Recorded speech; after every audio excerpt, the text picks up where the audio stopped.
Hi, everyone. Welcome to Let's Talk. My name is Nick Cosgrove, and I'm joined today by Robyn Schooley. Robyn and I are on our fifth Q&A. Been doing the Q&As for about 5 weeks now. Uh, they've become quite popular. I'm getting more and more questions now, so I'm enjoying doing this. Excellent. It's been fun. Yeah. So when you're ready, why don't we get to the first question? Okay, question number one. Hi, Nick. Wondering what your thoughts are on the Sirtfood diet. Yeah, I've looked into this diet quite a bit recently, and so from everything I've read, to me, there's no gimmick behind it. You're eating less foods and you're eating healthier foods. I think one of the things that's attractive about this diet is that there's red wine and dark chocolate on it. The premises behind the diet is there's two phases, right? Phase one, it's primarily you're drinking green juices for the majority of the day, 3 green juices, 1 solid meal, which is primarily just protein. That's it. The calories are about 1,000 calories a day. I personally don't like that type of diet plan. I mean, you're prescribing 1,000 calories for everyone across the board. Yeah. So that means Robyn would be on 1,000 calories. I would be on 1,000 calories. It's a restricted diet. Okay. So of course you're going to lose weight on that first week. And then they have phase two, which they call the maintenance phase, which they reintroduce you to a little bit more higher calories, but still following these certain foods, which are supposed to tap into your skinny genes. So there's not really a gimmick behind it, but it's definitely a fad. And everything I've read so far, there's only been one study done. So to me, it wouldn't be a diet that I'd recommend following. The one thing I do like about the diet, though, all the foods, and you'd like this too, they're all healthy foods on there. Yeah. So there's nothing that creative or brand new about this diet. It's definitely not original. I think it's just popular right now because a lot of celebrities seem to be following it. But my own personal opinion, it's just another fad diet that's restricting calories, and anyone will lose weight on it. But it is a healthy diet. I mean, I would definitely recommend incorporating a lot of the foods on there. There's a lot of good foods in there. But as far as tapping into our skinny genes, I don't buy it. Yeah, and it has kind of, from what I've seen, which is very little, like a small exit plan from the restriction, but it isn't. I mean, it's I think anything that's a diet per se, which we've now looked at, instead of it just being like your regular way that you eat, is a certain amount of time is the generally way that we think of diet, that we do something different with our food in order to lose weight, or change some sort of substance, something about our physical body. When something is so restricted with very poor exit strategy, you gain it back in a second. And I know, like, indefinitely, if you have a lot of juices, like someone, like, expect like electric diarrhea. That is like, it's gross, like it's gross. But if anyone that has juice, or I know that I've had things like that, just because it's a good way to get vitamins when you can't eat. Sure. And literally I couldn't eat, so I could get it in. But past that, like, you will have surprisingly odd colored electric diarrhea. Yeah, and I think to add to that too, a lot of these diets are attractive on paper because, you get on it, you're all set to go, you're very, very excited to lose the weight, and they do work short term. But the problem is long term, like Robyn said, coming out of a diet like that, who knows what you're doing to your metabolism, to your thyroid in general, because you're going on such a caloric restriction, especially with this plan. I mean, 1,000 calories a day. I don't even I train some girls who are under 100 pounds. I don't even put them on 1,000 calories a day. I put them on more than that. So of course, any caloric restriction plan, you're going to lose weight, but you're not going to be able to keep it off. Again, if it's not sustainable, it's not successful. Yeah. Okay, great. Okay, number 2, Nick, why are my joints always so sore? So joint soreness can be for multiple reasons. Yeah. I'm assuming that this person is training with weights, and maybe that could be one of the reasons why they're sore. So you have something in your joints called synovial fluid. So what happens is sometimes, as we get older, our body starts to break down a little bit more, and we can't really absorb, create that synovial fluid as quick. So that could be a reason. Another reason it could be, especially in the gym, one thing, and you and I have talked about this, I see a lot of people when they're doing things like squats and bench press, they lock out their joints. So if you're doing a bench press and you lock out that elbow, you're putting a lot of stress on your actual joint. You want to keep the stress on the muscles. So I'd recommend, if you're in the gym and you're exercising, you're doing your squats, you're doing your curls, you're doing your bench press, make sure you always keep a slight bend in your joints, whether that be your hips, your knees, your elbows. You never want to lock anything out. The goal is to keep pressure on the muscle, not the joint. Another thing I strongly recommend doing, and I mentioned this on the channel last week, is dynamic stretching prior to exercise. I always tell a lot of my clients when they come in for a session, I say, you should come in 5-10 minutes early and warm up.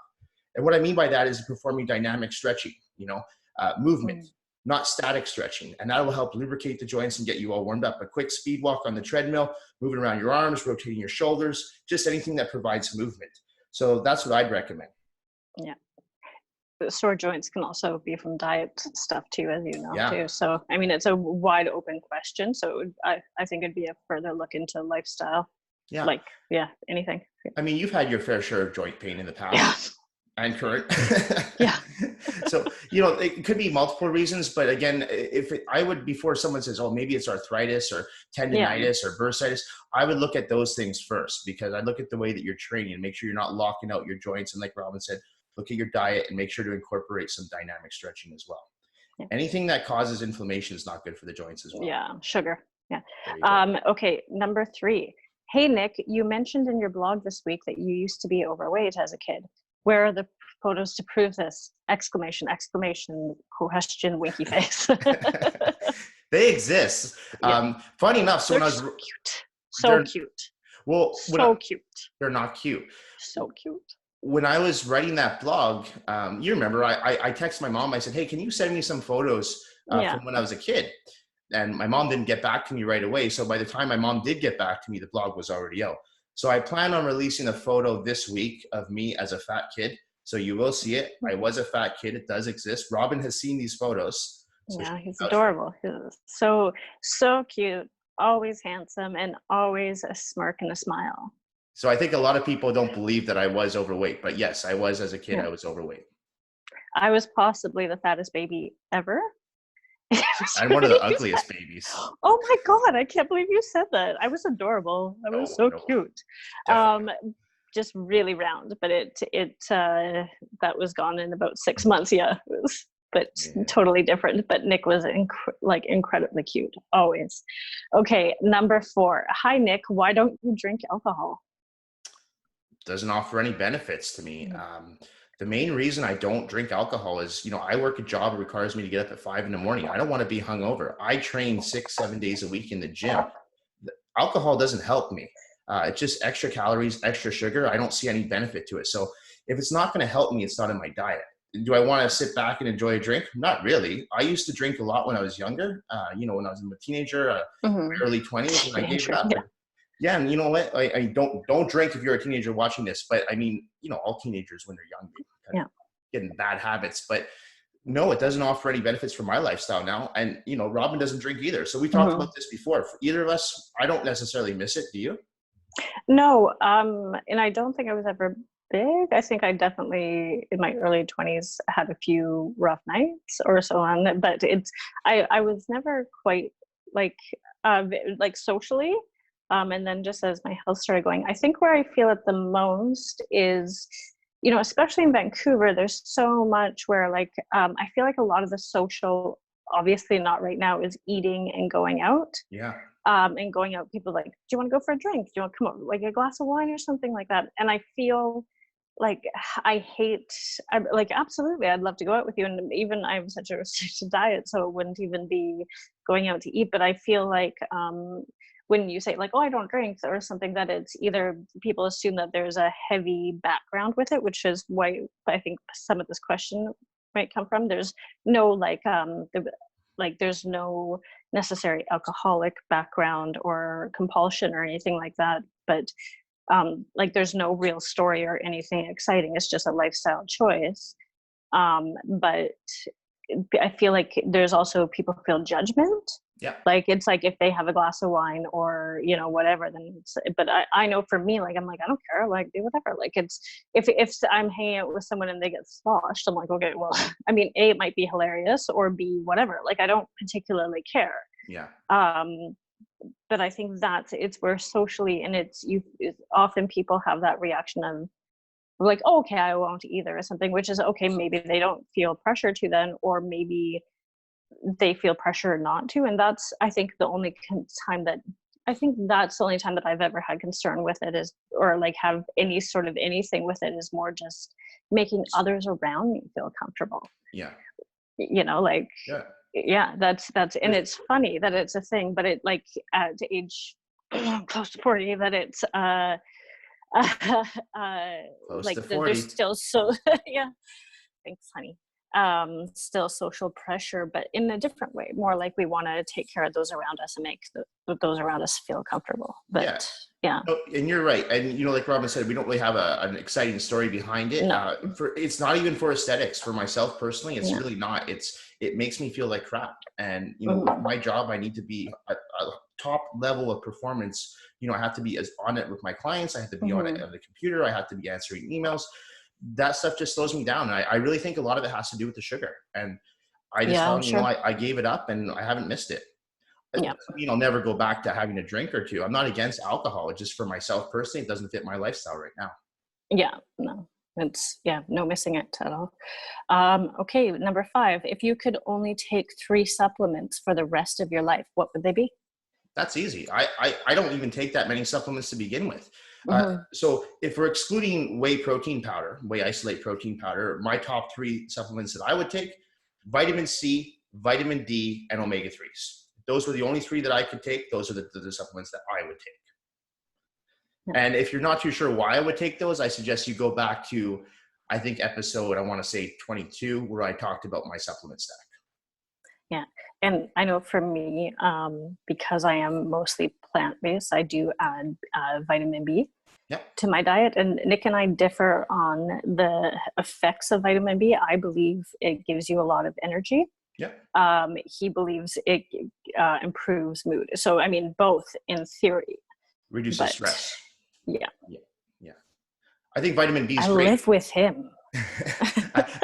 You know, that's the thing too with supplement stacks. It's so personal. It's just like diet. Right? Just because I take those supplements doesn't mean that you have to take those supplements. Robyn would probably, like, what are your top 3 supplements that you would take if you could only take 3? Oh no, I'm the same. I do, opposed to omega. I'm currently doing, I can't think of, I'm just blanking on the word. Sorry, I'm tired today. Starts with a C, collagen. Okay. That it's just, I've switched it up, organic liquid form of collagen. I've changed that outside of my omegas, but otherwise it's vitamin D and vitamin C. There you go. Yeah. Okay. You know this. Okay. All right. Number 6. Sorry, it's a long one. I'm not great at reading out loud. One of your clients tagged you in a post that you added to your Instagram story saying that she had actually lost weight the morning after her cheat meal. How is this possible? Yeah, that was my client, Megan. Shout out to Megan because she watches us on YouTube. Yeah, so basically that's actually very common with a lot of people I work with, and they're always shocked. They're like, oh my God, I had burger and fries last night. I woke up 2 pounds lighter. And usually what happens is, you know, when you are on a somewhat caloric restricted diet, what happens is your thyroid does start to slow down a little bit. So what I like to do is implement that cheat meal, kind of just like shock the body. And it usually works really well. And then what happens is all of a sudden you're taking those additional calories, those additional, you know, those dirty carbs and those extra trans fats, some dirty carbohydrates inside, and all of a sudden your body doesn't know what to do, and it essentially turns into a furnace and just starts going really quickly again. It's almost like a carburetor. And I've had that happen. I mean, Robyn, you know, with me, whenever I've had my cheat meal, sometimes I wake up and I'm 3 or 4 pounds lighter. So I don't recommend that as a weight loss strategy for people. It doesn't work all the time. But Megan and I have been working together for a long time. So the client who we're using as an example here, who put that up on the Instagram, she knows her body and I know her body. And so we know what works and what doesn't work. But again, she follows the diet to a T all week, and that one cheat meal usually works really well for her. So that's why I work in that case. But don't kid yourself. You can't be just going to Burger King or McDonald's and having a few cheeseburgers saying, I'm going to lose weight. You have to be on track for the entire week before you go and do that. No, she's looking great from everything. It's pretty impressive. Okay. Sorry, I just had something pop up. Okay. Number 7, I watched the episode with you and Arthur on Monday discussing the potential health ramifications associated with bodybuilding and really enjoyed it. Do you guys have any plans to do a weekly episode together discussing bodybuilding and fitness? Art and I, we haven't talked about that, but I Mm, think it's a good idea because I do too. I absolutely love having Art on the show, Yeah. and and Robin loves Art too, and he's been a friend Yeah. of mine for years, and it's just so easy talking with him. So yeah, I mean that's something we could explore in the future. I mean, I'll definitely bring that to his attention now, especially if someone asked that question. He's probably going to Mhm. be quite flattered. But yeah, I would say in the future, I think Art would be a great co-host. Yeah. Maybe instead of Robin here, you never know. Yeah. No, no, no. Uh, But yeah, no, definitely. I can see Art coming on because I'd actually like to talk about more topics of Art rather than mhm. just bodybuilding because, he's so well-rounded and he's a very intelligent Really. guy. And, he's got so much to offer rather than just bodybuilding advice and Mhm. fitness advice. So yeah, I could definitely see that happening in the next few weeks, getting Art back Yeah. on. Yeah. Art and his partner Elka are just incredibly wonderful people. And well-rounded is the least that you could say, but intelligent, like it's truly, and in many facets of life, and both opinionated, and like you and I express it in different ways. It's very, very, and yeah, Art is probably one of the sweetest, soft-spoken, but absolutely gets his point across without a doubt. Oh, yeah, we're fans. Yeah. And Elka. Elko as well. Okay. Yeah. Number 8. What is the most weight you've seen someone gain after taking a few months off the gym? It's interesting because I had a client email me this week actually Mhm. telling me that she has gained 18 pounds in the last 7 weeks. I don't know That's if not bad. I don't think that's the most weight though, but No, no. brings up a good point with COVID-19. I think a lot of people are cutting loose on their diet and their training right now. So I think there's going to be a lot of people putting on quite a bit of weight. But, the person who put on the most amount of weight, uh, I can't remember Yeah. someone off the top of my head, but I do remember a few times of people I've trained for shows. And Yeah. after they're done the show, they're like, I'm going to give my body like 3 or 4 weeks off. I'm not going to train. I'm going to eat what I like. And I always tell people, do not do that. I made that mistake after my first bodybuilding show, and I put on easily 40 pounds within a month, and it was Yeah. not good weight. So I have seen people go higher than 20 pounds into that 20, 30 pounds within 3 weeks. Most of it's water, but it's not pleasant weight. A layoff of the gym, I have seen some people after like say 6 months or so, ask them, I don't want to be rude, but if I were to guess, I'd say I've seen some people really balloon up to like 40, 50 pounds. So Yeah. sorry, go ahead. Yeah, no, I think, well, and especially right now, we're kind of facing a similar thing. I mean, it's not after a show, so it isn't, you don't have that same, like what you're speaking of is after a show weight gain, but say that you're just living your life and then for whatever reason, you just stop going to the gym. Um, I don't think it happens as dramatically after the show because you're not at such a deficit, No. but um, but just sort of that lifestyle where you settle into being like, yeah, Yeah. Yeah. and it's cookie down every few hours, like it's, And I can see why. I mean, people are getting very, this is a very depressing time for a lot of you know, people, and they look for comfort food. So I understand. And I've talked about this. How I've received quite a few emails from people asking me, like, "Hey, I don't know what I'm going to do. I'm really letting loose in my diet."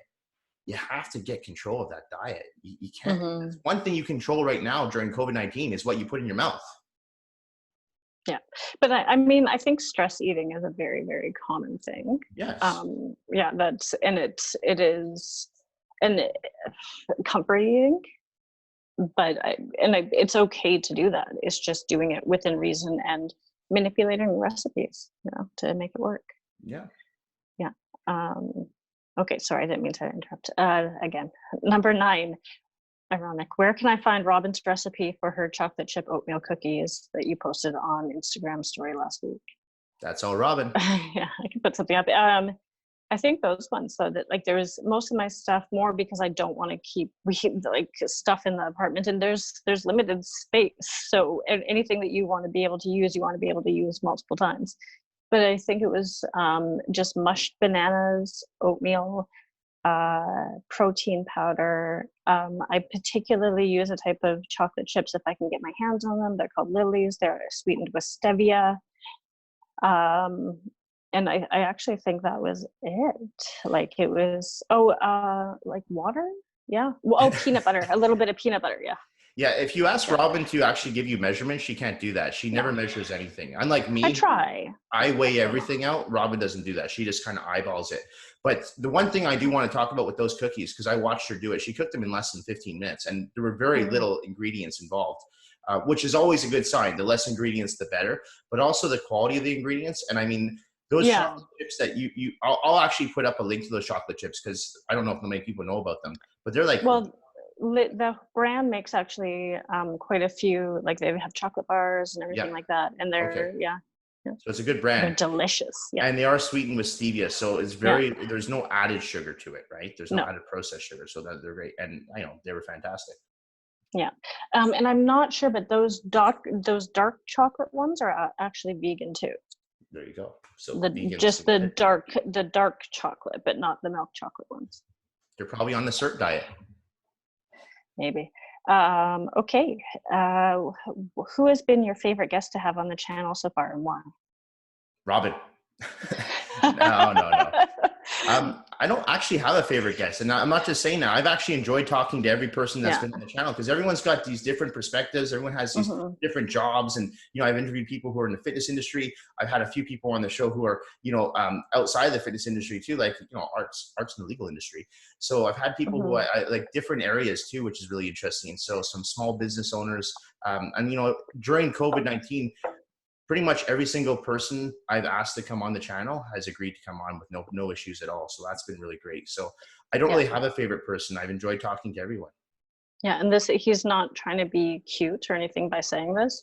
After each one, he'll talk to me, and he does. I think this is the most social he's been in a long time, but it's, ironically, well, everybody else is like, I'm talking. This is the most I've ever talked to anybody. I know, but it is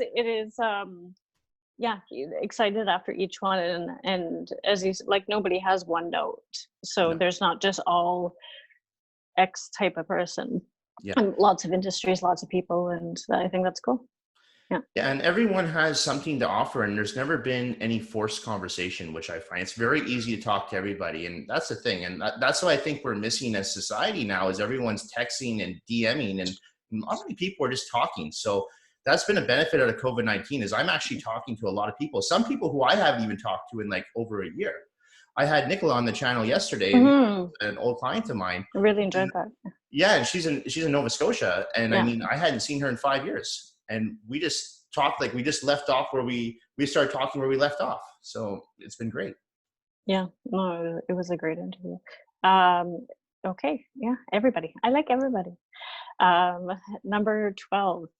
Oh no, sorry, I apologize. Number 11. In your opinion, is Vancouver doing a good job entering phase 1 of lessening restrictions?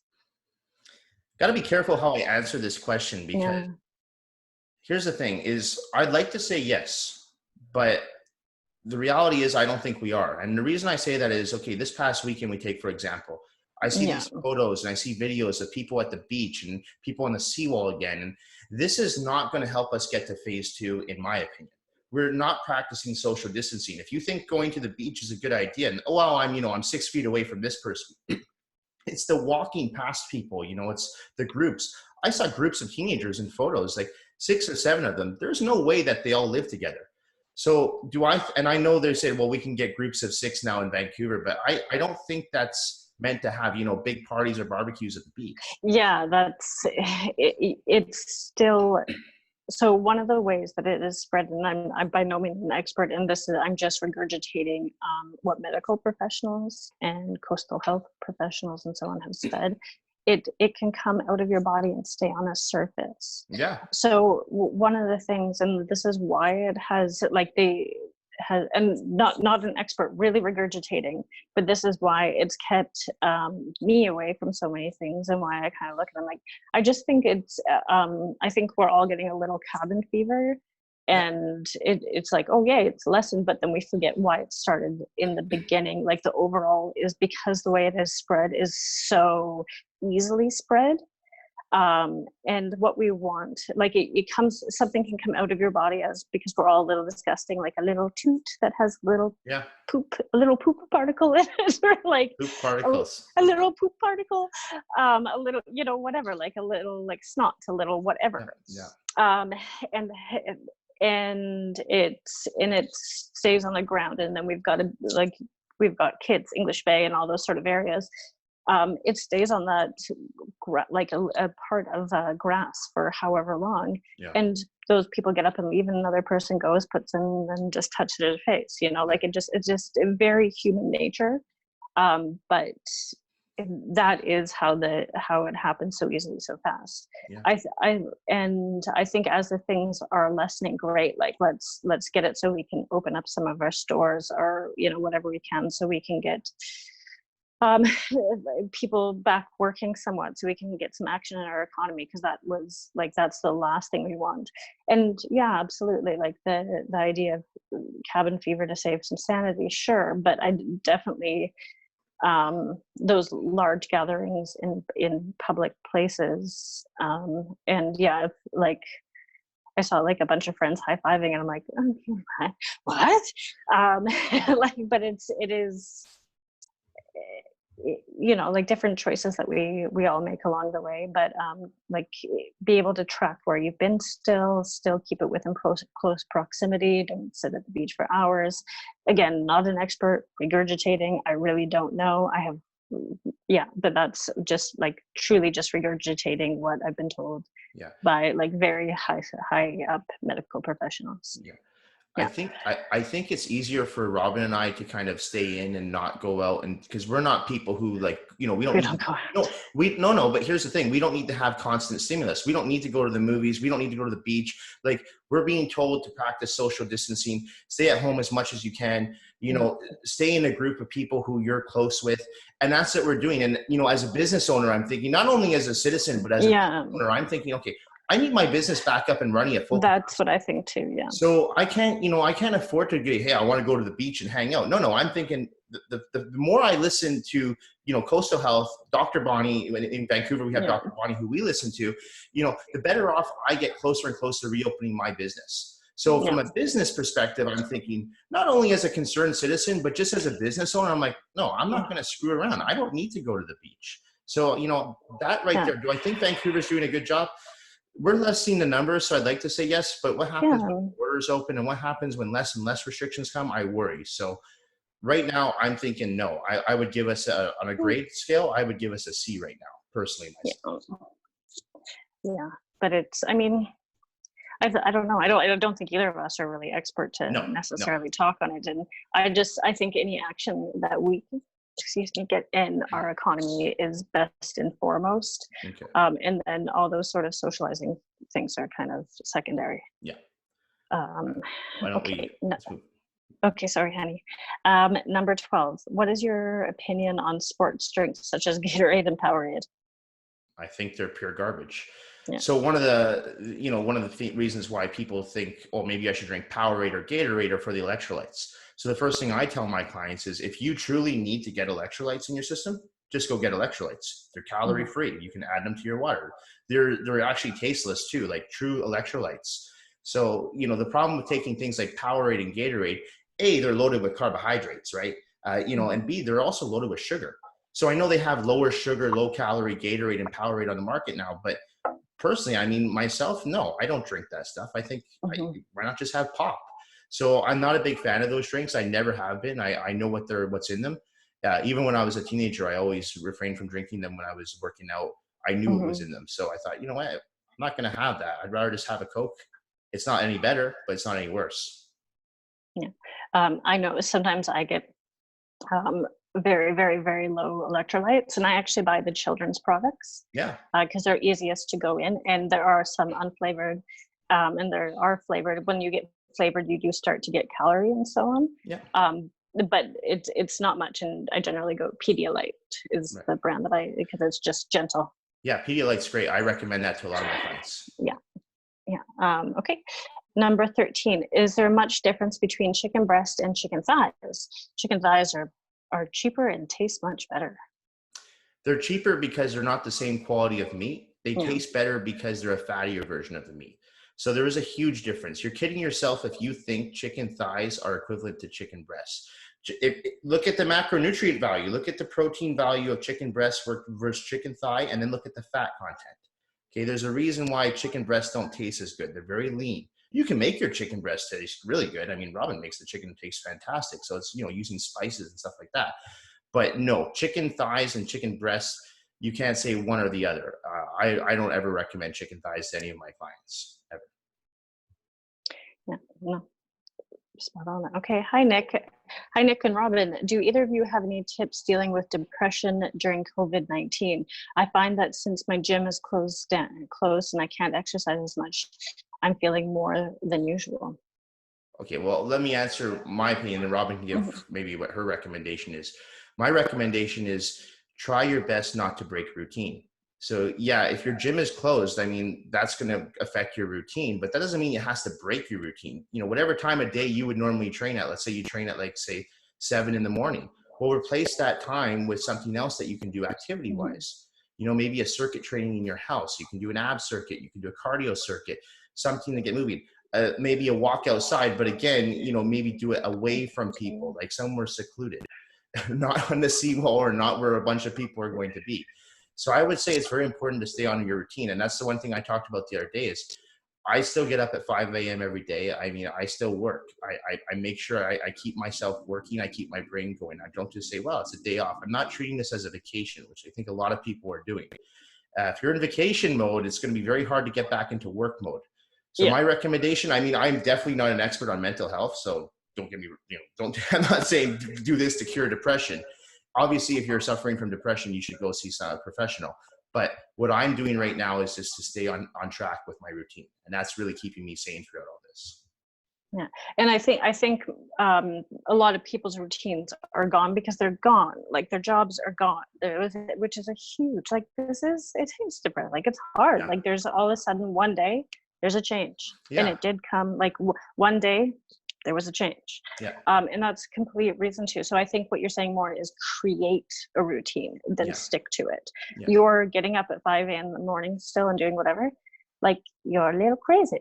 Like you are like Nick is a machine. He does there are times that it's a totally different mental health issue that needs to be addressed in its own way. Like, don't take my advice on mental health. But it is, but no, I totally agree with the idea of creating a routine. I also feel like the depression levels and unfortunately suicide levels are on a rise, and at that point we're not talking like I'm down. No. So yes, find a way to exercise and do whatever, and find ways to exert that energy. Yeah. To reach out, talk. These Zoom talks, even Nick, we were talking, you said you just mentioned how much you've enjoyed talking to everybody in the past little bit. We don't realize how important that is to people. Can you hear me okay? Yeah, I can hear you fine. Yeah, okay. But the reach out and talking to others. I know that some of my family, we've done like kind of group meals, which are chaotic on Zoom, like totally chaotic, but that is also in tune with a family. Yeah. And in ways like this is like, as humans, I don't think we ever realize how much we enjoy other humans. Even I know sometimes I like to isolate on a normal basis, but people matter to me, and I don't realize how much the hellos or even the street hellos or certain things you do miss that. So I think reaching out and talking, creating a routine, getting some form of exercise. Yeah. And if all else I actually have a link to receive mental health from our government. And Nick can add that that is a free, and they will give services because it has been such a hard time. Yeah. And that's coming from professionals like true psychologists and so on, not just like a lot of people have great things to say, like exercise, do this, do whatever, read a book, do whatever. But there's a point where like depression is a real thing, and you're getting serotonin, and your things have been huge losses and death around us. So yeah, if there's a point where anyone needs to reach out to a family member, friend, whomever, and talk, past that, we can actually, I can pass on the link to Nick to add for counseling by the government and crisis lines. Like if you are at that point, or you're close to, call before you're on the ledge. Yeah. And there's no shame on it, and it's private. Yeah. Because sometimes you just need to get to the next day. Yeah. Like, and that's, yeah. I'll put a description. I'll put a link to that in the description of this video, that link. Yeah. And it's a real thing. And I don't think anyone should feel any shame. It's a tough time and a quick change. Yeah. Yeah. But routine, sure. Routine is huge. Yeah. Okay. Sorry. Number 15. Hey, Nick, I've recently switched to doing my workouts in the early morning and I love it. The only problem is that by 3 p.m. I'm exhausted. Do you have any idea why this is? Well, if you're someone who used to work out in the evening and now you're exercising in the morning, I mean, it doesn't take a detective to figure out what's going on. You're probably waking up earlier. You're training earlier. Training takes a lot out of your body. You know, when you're training, you don't even really feel like, man, this is great. I feel good. The endorphins are going, your adrenaline's running. You feel really good. And then after the workout, you don't realize how taxing that is on your body. So I've noticed in the past, I used to train at 4 in the morning, and by the time 11 o'clock reached around, I was ready for a nap. So what I found I had to do was I had to fuel my body properly to make up for the fact that now I'm training earlier in the day. So if I have a long day and I don't usually get home from work until 7 or 8, and I start and I say I train at like 6 in the morning or 5 in the morning, I'm going to have to make sure I fuel my body properly throughout the day. So if you're used to working out at one time of the day, let's say in the early evening, and now you've switched that to the morning, your diet's going to have to change with that. So what I recommend is after your workout, immediately get yourself in those carbohydrates, within at least an hour. I don't believe in protein shakes, but I mean, a protein shake doesn't hurt, but I would recommend getting those carbs, those healthy fats to sustain you throughout the day. Don't rely on stimulants. Don't rely on drinking pre-workout or caffeine all day or coffee all day. Like, that's not going to help. That's only going to fry your adrenal glands. So I would look at your diet and I would switch that around. I've had a lot of clients who used to work out in the evening who now train with me in the morning, and we had to really switch up their diet. We had to just reverse things. We had to get them more food in the earlier part of the day and then slow the food down towards the end of the day. So it can be done, but that's where it really takes into consideration. You got to really pay attention to your diet. And if you're not sure, then I would invest in working with a coach who can help you with your diet. Okay. So you understand how to involve the carbohydrates and the fats and the proteins, and understand not just the macronutrients, but the micronutrients behind the food that you're eating. Smart. You always know. I lost my place. Number 16. My legs always cramp up on me whenever I do ab exercises, especially leg lifts, bicycles, and reverse crunches. Do you have any clue as to why this might be happening? Yeah, I've had that happen with a few of my clients in the past, primarily men. It does happen with women too, though, but it's primarily men. Sometimes it's a dehydration issue. So if someone's dehydrated, I usually recommend, put some electrolytes in your water. There you go, right there. Another issue, though, sometimes it's a lack of potassium. So that could be something that's just taking a potassium supplement, or even a banana. I have one of my clients who's worked with me for a couple of years now, and that was a problem he was having. So what I did was he didn't, he doesn't like taking a bunch of pills. So I said, let's throw a banana in your diet, pre-workout. Yeah. Threw the banana in, and he swears by it. He thinks it's a magical food. I'm like, it's not magic. It's the potassium in the banana. And his legs stopped cramping on him. So not just for ab workouts, but also while we would do legs, his legs would constantly cramp, and he was keeping himself hydrated. So in his case, it wasn't a dehydration issue. It was just a lack of potassium. So it could be either, first thing I would do is I'd look at how much water you're consuming. You want to make sure you get that up to at least, in my opinion, at least 2 liters a day. And if you're not consuming that, get your water up first. If the legs are still cramping, then add some potassium in, whether it be in supplement form or the banana. Smart guy. Okay, number 17. Can you recommend a good abdominal circuit for my partner and I to do at home? All I have is a Swiss ball and 2 mats. That's perfect. That's all you need. Abs can be done at home. I tell this to my clients all the time. I'm like, you can do all your ab workouts at home. So what I like to do with ab training, I mean, I've never had genetically the best abdominal region, but you have to remember your abs are built of what? Your transverse abdominals, your rectus abdominals, and your intercostals and obliques. So I like to throw in a circuit, like that, just given the equipment that you have, mats and a Swiss ball. What I would use is I would throw in, okay, let's do some, and I have a partner. So let's say Robyn's my partner. So I'll do leg lifts. I'll do my reverse crunches, throw in some bicycles. And then because I have Robyn, I'll do towel crunches. Now, a lot of people don't know what towel crunches are. It's where you put a towel behind your head. You play like a tug of war, and the other person's behind you, and you're on your Swiss ball doing your crunches.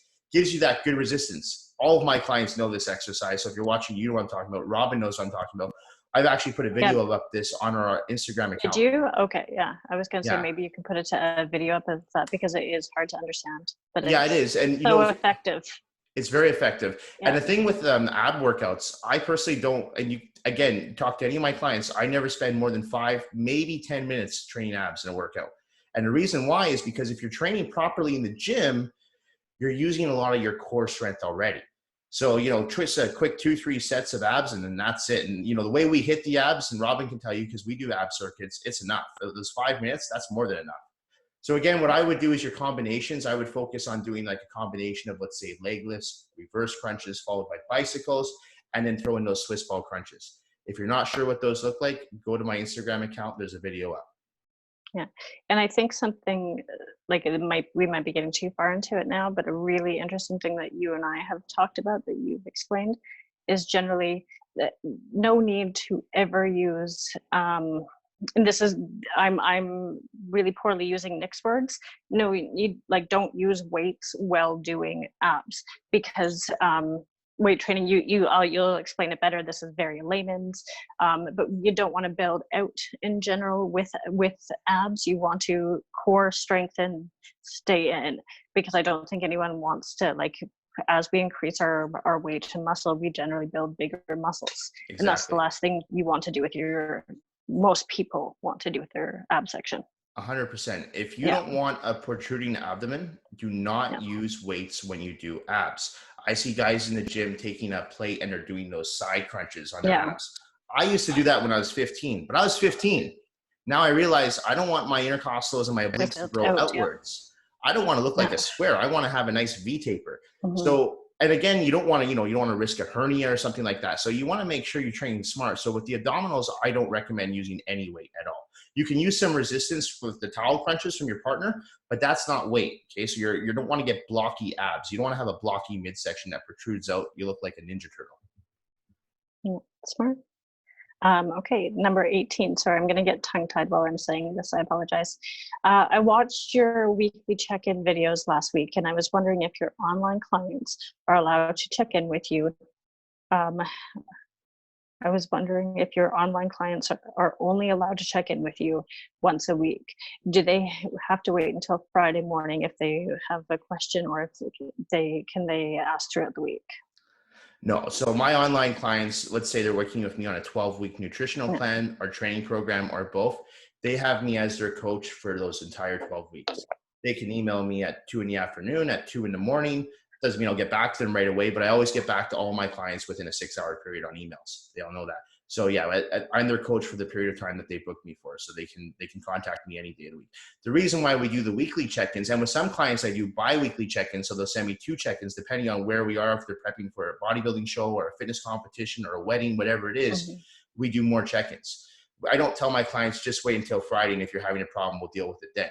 If someone's having a problem, maybe it's a digestive issue, maybe some type of food is causing an issue right away, we have to address it. So I don't say wait till Friday. The weekly check-in is just to keep them accountable. That's all that check-in is for. Yeah, smart. He's very active with his clients. I can tell you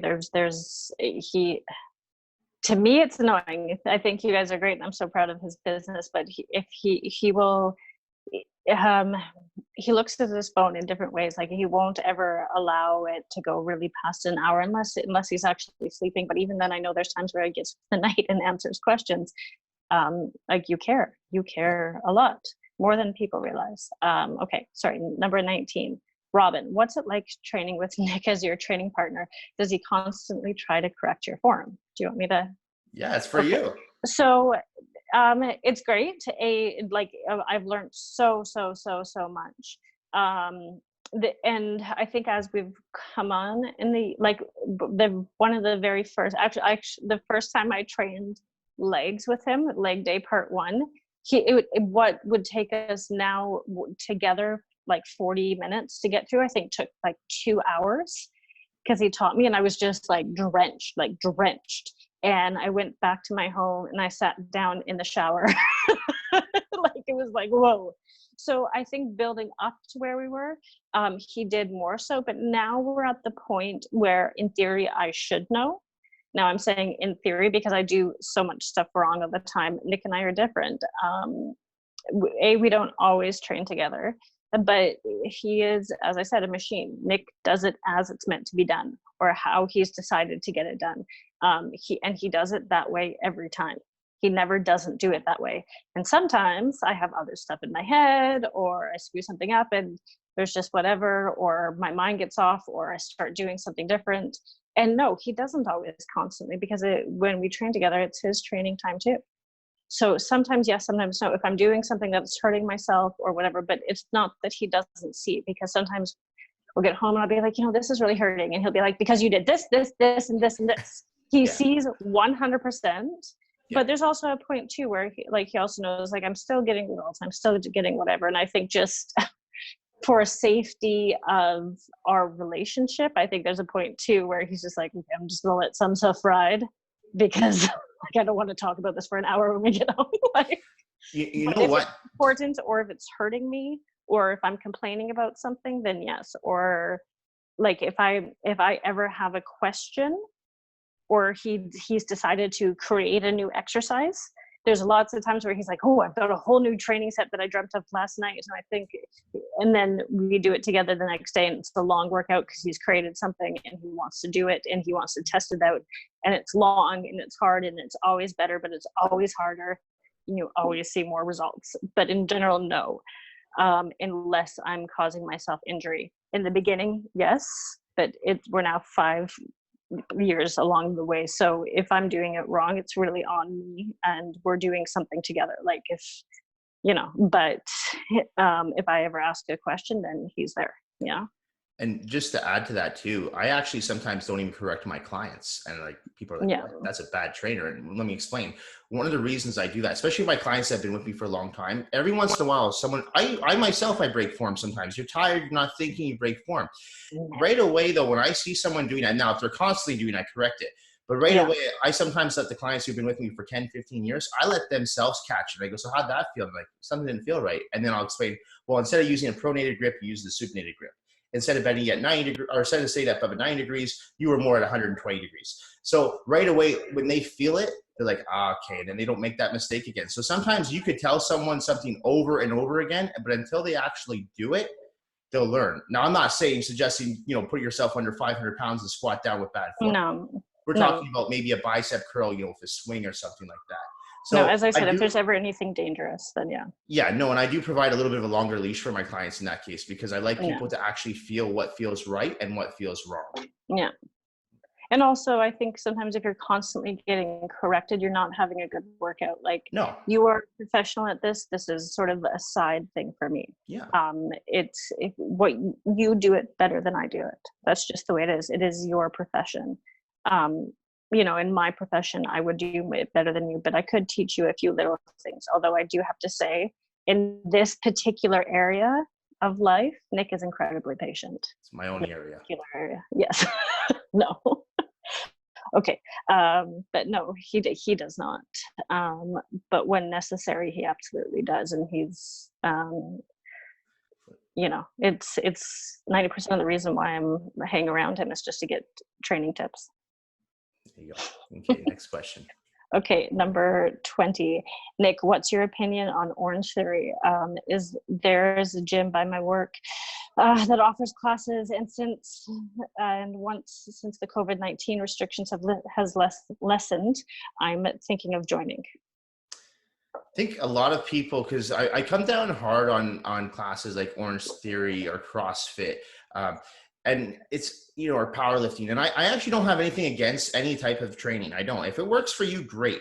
But when Orangetheory came into play, I had a lot of people that were telling me, it's just these massive groups.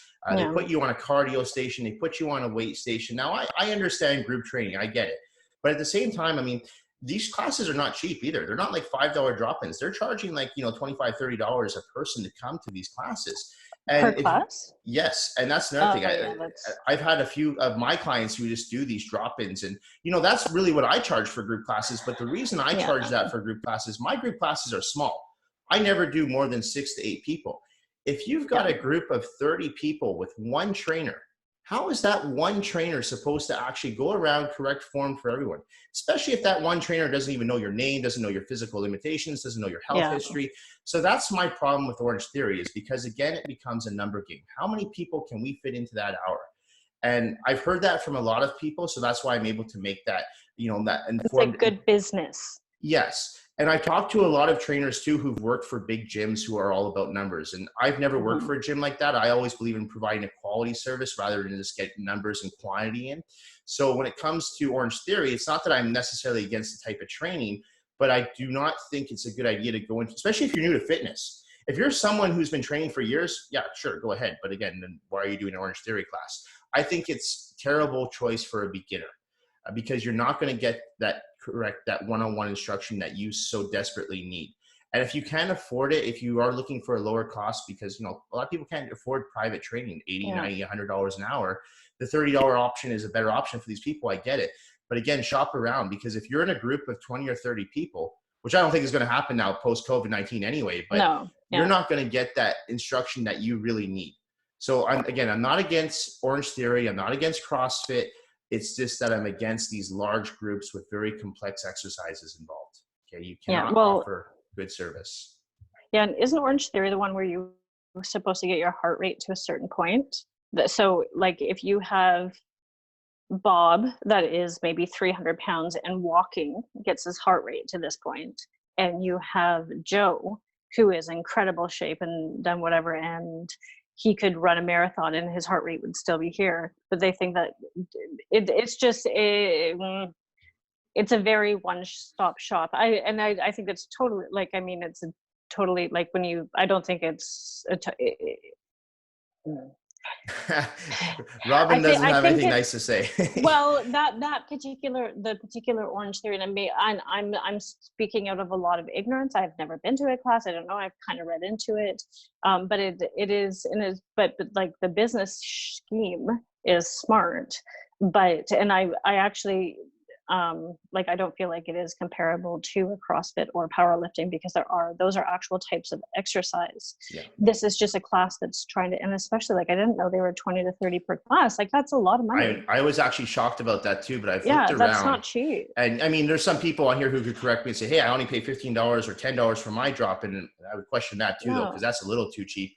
But if it's like that's what it should be for 30 plus per exactly class. Yeah. But again, though, most of my clients though who have done Orangetheory, they'll tell me it's usually about a $25 to $30 drop in fee. So that's the information that I have. Yeah, and it's nothing new. It seems like it's a good business scheme. Yeah. Okay, sorry. I'm sorry, I answered too much. Okay, 21. Hi, Nick. Every time I go for a run, my knees are in pain for days afterwards. Is there any other kind of cardio that I can do that won't bother my knees as much?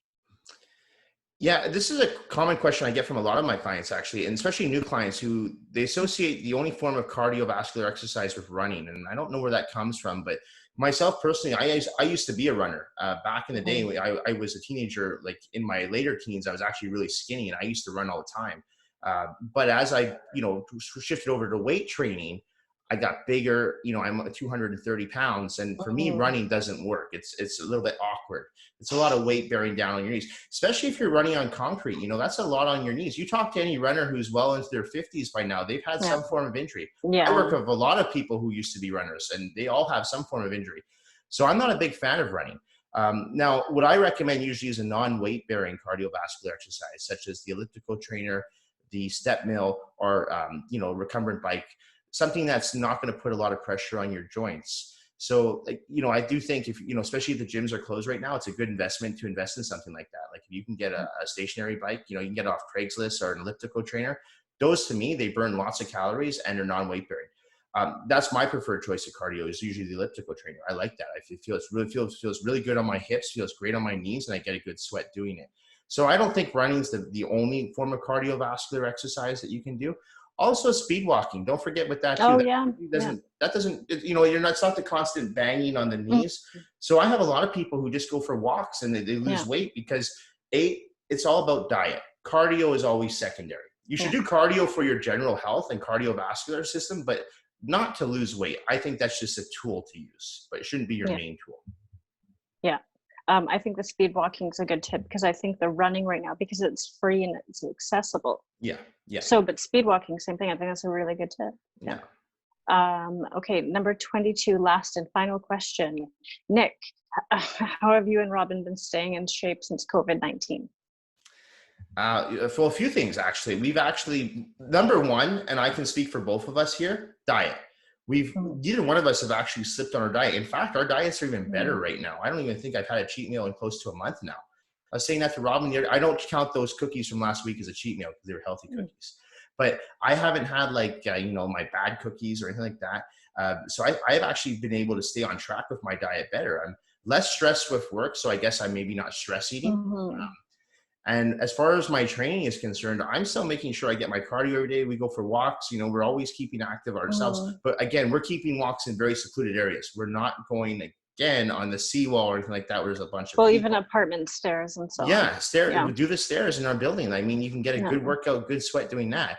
So I think I want to say for myself personally, why I have been able to actually stay in pretty good shape during this is my diet. And I'm still training. I'm still exercising. I still do my push-ups. I still do my body weight squats, still do my sit-ups. We do an ab circuit. So this hasn't really changed anything except for the fact that maybe I can't go to the gym and lift super heavy weights all the time. That's about it though. But I can still control, like I said earlier, what I put in my mouth. Well, and one thing that I've noticed both of us doing, and usually we don't do it because we just don't have the time or we're already exhausted, but stretching each night. I know I'm doing it pretty religiously, and I think that you're I'm not. You're up there. No, but I wouldn't say out of 7 nights a week, I'd say you're doing at least a good 5. Yeah. So that's pretty on point. So I feel like there's weird benefits like that, ways that we haven't been taking care of our body. I was even saying, I got out of yoga for a bit and how much I would like to get back into that. And I think it's great. Yeah. COVID-19 is not an excuse to get out of shape. Okay. It's not. And I haven't used it as an excuse. And I said this time and time again, I'm using it as I keep thinking for survival in my mind. I know that sounds crazy. I'm just oh my God, it's insane. Yeah. It is, but I kind of like to play this game. It's me against the virus. So I want to stay healthy. I want my immune system to stay strong. So I'm doing my supplementation. I'm sticking on track with my diet and I'm staying in shape. So I'm not letting this COVID-19, screw up my body at all. You're unique. Yeah, that's it. We're all done now. That's it for questions. Okay. Well, Robyn, thank you as always for your insight. Anytime. It's always so pleasurable to have on the show. And this should go up. I believe it's going to go up on Wednesday afternoon. So something to look forward to, our 5th Q&A. Hopefully not our last Q&A. So Robyn, thank you. Okay, my phone's dying. Okay, bye. Okay, thank you. Bye.